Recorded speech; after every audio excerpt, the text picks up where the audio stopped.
emotional support cat.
Hello everyone, today we're checking out this Ibanez Soundgear SR505 5-string bass. That's a lot of fives. And this is the first instrument I ever bought with my own money. It has a special place in my heart.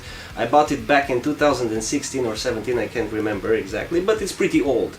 You guys seem to really enjoy my previous demo that I've done with no guitars, so this one is done exactly the same way. Everything you hear was recorded using this bass and drums, of course. The bass using all the pickup configurations available and running through bass and guitar amp sims.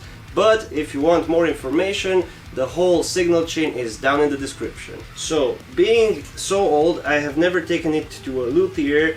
The frets started really poking out, like really hard, and I used it for rehearsals in the past weekend, and playing it for 3 days straight, I cut my hand really bad. I had like stitches and things all over the fingers because it was bleeding and really brutal, but still I like the sound of it. It has a few screws loose, but that's beside the point. It's still pretty much in tune. The action and intonation are reasonable, and I really dig the sound even after all these years. Now, it has an active EQ. I'm not in love with what the mids do, so I usually keep them on flat. It has the mid switch thingy, but anyway, my recommendation is keep it on flat. What I used to do back in the day was cut them, but I mean, depends on what your amp does.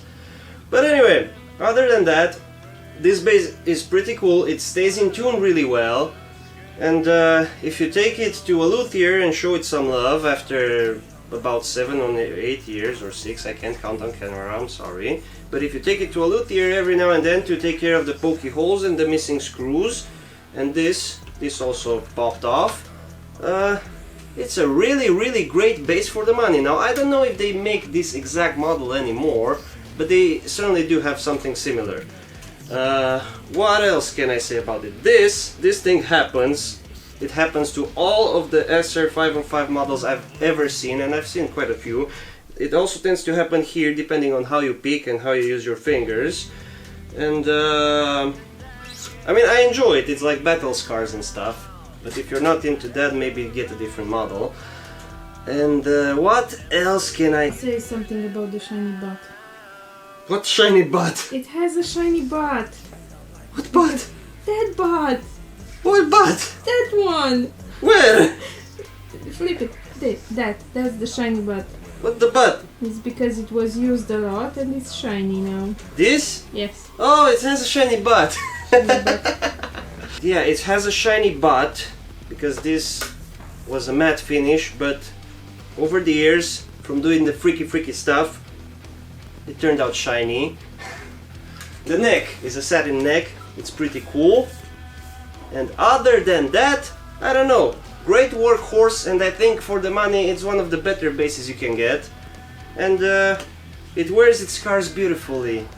So thank you very much for watching, and until next time, rock and roll! Damn, boy! You talk a lot.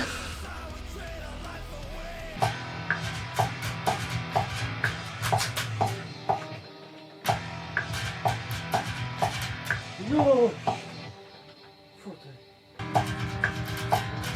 Ah!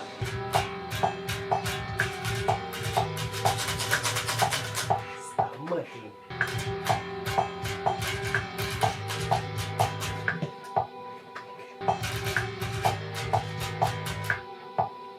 Hai de capul meu. Nu, el iubi, lasă-i să se credem în el. He can do this.